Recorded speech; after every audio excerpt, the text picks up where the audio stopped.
¿Qué nos propones hoy, Bruno? Pues os voy a proponer hoy un libro maldito y un libro escrito por un poeta maldito a su vez también. Cuenta. Hablaremos de Lucrecio, que es un poeta, Sí. pensador, escritor romano de aproximadamente mitad del siglo I antes de Cristo, que era un apasionado lector de Epicuro, ¿no? el gran filósofo griego, y que decidió hacer una especie de resumen de las ideas de Epicuro en forma de poema. Y escribió uno de los poemas más fascinantes que se han escrito a lo largo de la historia de la literatura. Y es un poema a la antigua usanza, un poema de 7.400 versos. Un poema compuesto por hexámetros, que es un modo habitual de componer poesía para los clásicos. Es, por ejemplo, el verso en el que se compuso la Ilíada o la Odisea, es un verso muy típico. Sí, el mítico hexámetro dactílico, ¿no? Que suena muy raro, pero bueno, todos los que hemos leído algún texto clásico, griego, romano, lo conocemos, ¿no? Es un poema con varias particularidades. La primera de ellas es que es un poema didáctico y un poema científico. No es un poema lírico, sino que es un poema que trata de teorías científicas y teorías filosóficas, expuesto de forma poética. Por lo tanto, es una forma fantástica de disfrutar al mismo tiempo de la poesía, de la ciencia y de la filosofía. Un auténtico precursor en este sentido. Sí, se considera que es prácticamente único en la literatura clásica. Sí que existe algún poema de este estilo, más cortitos, pero un poema de esta envergadura prácticamente no se ha conocido, ni creo yo que se vaya a conocer. Forma parte de un género literario griego que se llama Perifíseos, que era un texto dedicado a explorar el origen del mundo y a comentar la realidad de las cosas. De ahí que se llame De Rerum Natura, de la naturaleza de las cosas, ¿no? Como digo, es un libro de física y que no se preocupe los oyentes porque es un libro divulgativo. Él pretendió divulgar las teorías de Epicuro, que eran conocidas en la época, pero que como los grandes filósofos griegos, Epicuro no escribía prácticamente nada y teníamos que acudir siempre a lo que recordaba la gente que le oía, ¿no? Entonces él pretendió hacer esta síntesis, digamos, de la filosofía de Epicuro. Es divulgativo, él pretendía, literalmente decía, yo lo que quiero es mezclar lo útil con lo dulce. Decía que él era una especie de médico que usa la miel para mezclar con un medicamento amargo de forma que la gente lo pueda tomar de forma agradable. Entonces, que no se preocupen los oyentes si alguien se decide leerlo, que no es un texto, como todos los que propongo, hay que prestar atención, pero que es asequible a todo el mundo, ¿no? Es un texto apasionado, es un texto vehemente, es un texto en el que tengo que bregar con dos grandes dificultades. Una era, por ejemplo, pasar del griego al latín. Al ser un texto científico, el latín no estaba preparado para asumir determinados conceptos científicos, digamos, griegos, y tuvo que hacer un gran esfuerzo en ese sentido. Y otro gran esfuerzo fue pasar de prosa a poesía. Todo lo que había leído él de Epicuro y de Demócrito lo pasó luego a poesía. Eso supuso también un esfuerzo grande por su parte también, ¿no? Él integró en este texto, como he dicho, la filosofía y la ética de Epicuro y la física de Demócrito, ¿no? El atomismo de Demócrito. Es muy curioso, Ramón, porque ahora hablamos de átomos y todo el mundo más o menos sabemos lo que son y creemos que es una cosa que siempre se ha sabido. Pero claro, si nos remontamos en el tiempo, el atomismo viene de Demócrito, de su maestro Leucipo, del 400 antes de Jesucristo. O sea, 400 años antes de Jesucristo hubo unos pensadores griegos que, después de observar la realidad, dijeron que la realidad estaba constituida de átomos, que esos átomos átomos como partículas indivisibles. Átomos significa eso, que no se puede dividir. Entonces, la realidad está formada por partículas que no se podían dividir y que se iban agrupando entre ellas formando la materia. Que ya en aquel tiempo hubiese tiempo cavilando de esa manera, claro, no deja de ser fascinante. Imagínate, qué intuición, sí. En un momento en que todo el mundo pensaba que el origen de lo existente, el origen de lo real de la naturaleza era un origen divino, mítico casi, ellos dijeron no, la realidad está formada por partículas indivisibles que se agrupan entre sí. De hecho, es muy curioso, por ejemplo, Demócrito decía que los átomos que formaban la materia sólida eran unos átomos que tenían unos ganchitos que hacían que se unieran a otros átomos, estos a su vez a otros, y iban formando las estructuras sólidas. Luego decía, los líquidos también están formados por átomos, pero más redondeados y más blanditos. Y los gases también están formados por átomos aún más blanditos y más flexibles, ¿no? Es decir, la realidad no solo la realidad sólida, sino la líquida y la gaseosa, incluso el alma humana decía que estaba formada por átomos, ¿no? Y le preguntaba, bueno, ¿y cómo se unen entre sí los átomos? Porque los átomos, tú dices que caen del cosmos, siguen una trayectoria descendente y cada uno la suya. ¿Cómo se agrupan? Dice, porque en un momento dado, por azar, se produce lo que él llamaba un clinamen, una especie de pequeña turbulencia que hacía que los átomos se agruparan de entre sí y formaran estructuras. Todo eso lo intuyó Leucipo y Demócrito 400 años antes de Jesucristo. Espectacular. Es espectacular, es espectacular. Yo propondría a los actuales físicos que estudian la mecánica de fluidos que compararan su concepto actual de turbulencia con el concepto de Demócrito de clinamen. Es espectacular. Qué grandísima intuición. Sí. Pues Lucrecio lo que hizo fue tomar estas enseñanzas de Demócrito, que ya las había recogido a su vez y resumido Epicuro, fundirlas con la ética de Epicuro y darlo a conocer a través de este texto. ¿Y por qué lo llamo poeta maldito y texto maldito? Como he dicho antes, se publicó aproximadamente a mitad del siglo I antes de Cristo. Claro, era un texto materialista, era un texto ateo, y por lo tanto no fue bien visto ni por los paganos ni por los cristianos. Ambos consideraban que Lucrecio y Epicuro estaban equivocados. Eran ateos, eran materialistas, eran partidarios de un hedonismo grosero y por lo tanto fueron criticados tanto por los paganos como por los cristianos y se encargaron de que su texto desapareciera por completo. Hubo una censura brutal y su texto desapareció. Qué poco hemos cambiado en ese sentido, ¿eh? Sí. Cuando intentas ser libre o ser independiente, la de artistas y creadores que hay y siempre están arreados desde los dos bandos. No hay manera. Qué poco hemos evolucionado en ese aspecto. Pues en este sentido es muy parecido a lo que incluso puede ocurrir hoy en día, ¿no? Sí que impresionó a algunos de la época. Cicerón, por ejemplo. Cicerón hizo una edición de ese texto, pero pronto desapareció y durante muchísimo tiempo no se podía acceder a ninguna copia de este texto. Incluso se lanzó mucha basura sobre él. Uno de los que lanzó basura sobre él fue un santo cristiano, San Jerónimo, que allá por el 347 después de Cristo elaboró una especie de reseña biográfica, que es de las pocas reseñas biográficas que tenemos de Lucrecio, en la que lo ponía a parir.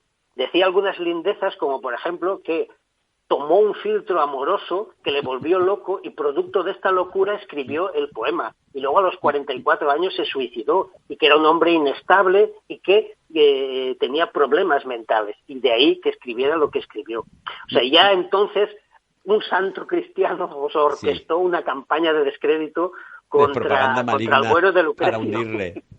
Sí, entonces prácticamente desapareció su texto. Durante la Edad Media sí que hubo alguna copia en York, en un monasterio de York se conoce una copia en el siglo IX, pero no fue muy influyente esta copia. Cuando realmente hubo un descubrimiento, un redescubrimiento de este texto y que influyó muchísimo en el Renacimiento, fue alrededor de 1415-1417 que un coleccionista de textos antiguos italiano, Poggio Bracciolini, descubrió este manuscrito en un monasterio alemán, en Fulda, y le impresionó. Y decidió mandar a los copistas del monasterio que le hicieran una copia. Esa copia se la llevó a Italia, impresionó en Italia también, se hicieron un montón de copias en Italia y se considera que este libro es uno de los que más influyó en la revolución científica del Renacimiento. Hay un libro muy interesante que ganó... años después. Sí. En 1417 se redescubrió. Hay un libro muy interesante que ganó el Pulitzer hace 2-3 años, creo, que se llama El Giro, de Stephen Greenblatt, es un profesor de Harvard americano, en la que cuenta muy bien cómo se descubrió este manuscrito y cómo influyó de forma poderosa en el renacimiento de la ciencia a partir del siglo XV, cómo influyó en Kepler, en Galileo, en Newton, y cómo se convirtió en un texto científico de los más influyentes de la época. Entonces tuvo un redescubrimiento fantástico este libro. Actualmente se pueden consultar muchas ediciones, incluso ediciones en prosa, por si a alguien le incomoda leer en poesía, hay versiones en prosa. En España, por ejemplo, la primera edición, la primera traducción que se conoce es de 1791, del abate Marchena. En base a esta traducción, Menéndez y Pelayo lanzó una primera edición ya en el siglo XIX, o sea, en España lo conocimos de forma muy tardía. Y es un libro, Ramón, que yo ¿Sí? escuché recitar en latín. Hombre. Y yo, que no sé nada de latín, estuvo una vez en Valencia Agustín García Calvo, que es un filólogo, filósofo, pensador, que admiraba profundamente este libro. Y en Valencia se dedicó durante varias jornadas a recitarlo en latín. Y yo acudí a escucharlo, aún no entendiendo nada, porque me daba la sensación de estar, porque recitaba muy bien, tenía una voz fantástica, Agustín García Calvo, y me daba la impresión de estar escuchando directamente a Lucrecio recitando su propio poema. Fue fantástico, aunque no entendí nada. Luego me picó la curiosidad y decidí leerlo. Y es un texto que me fascinó.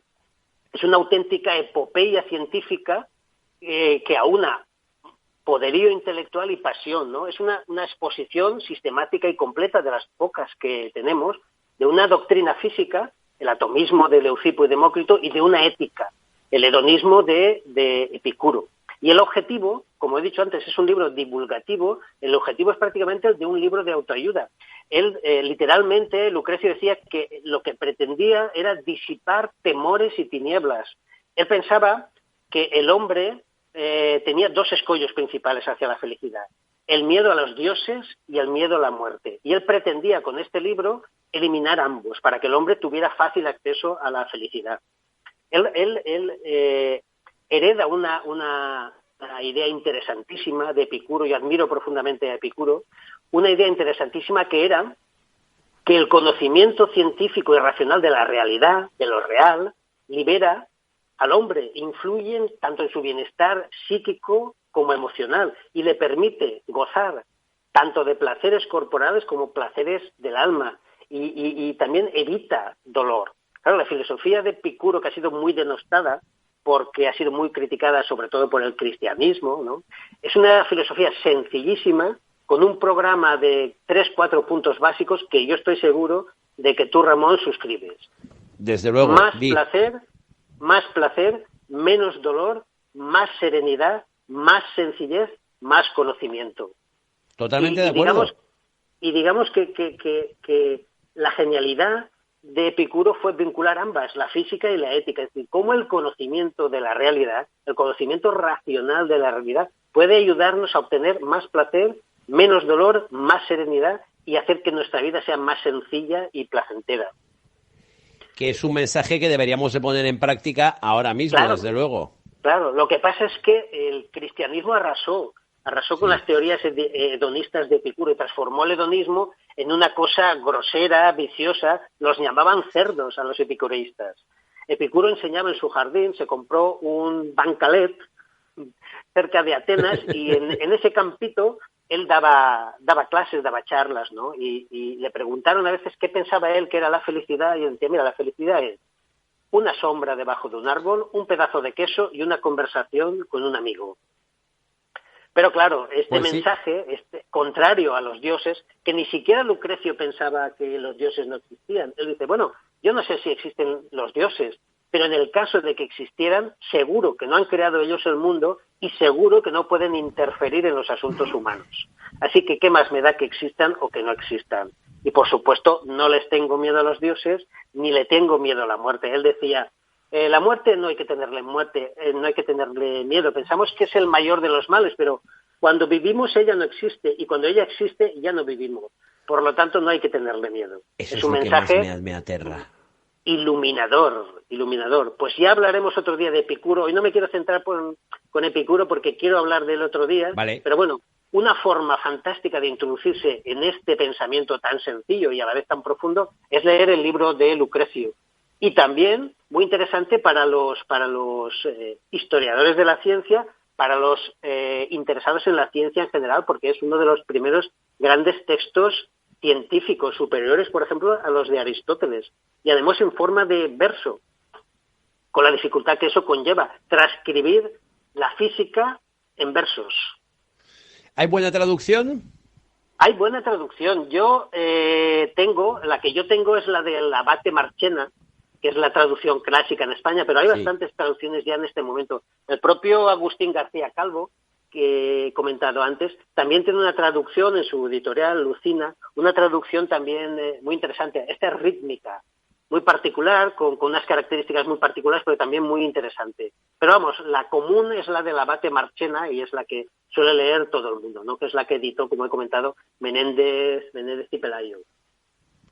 Pues Bruno Montano, muchísimas gracias. Muy recomendable. ¿Quieres añadir algo, Bruno?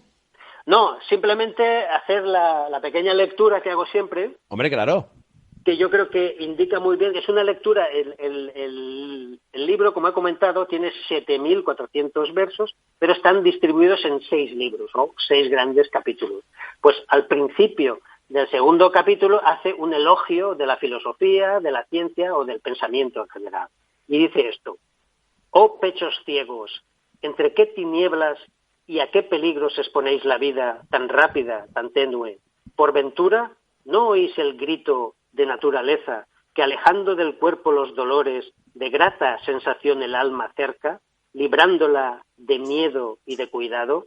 Desterremos estas tinieblas y estos sobresaltos pensando en la naturaleza.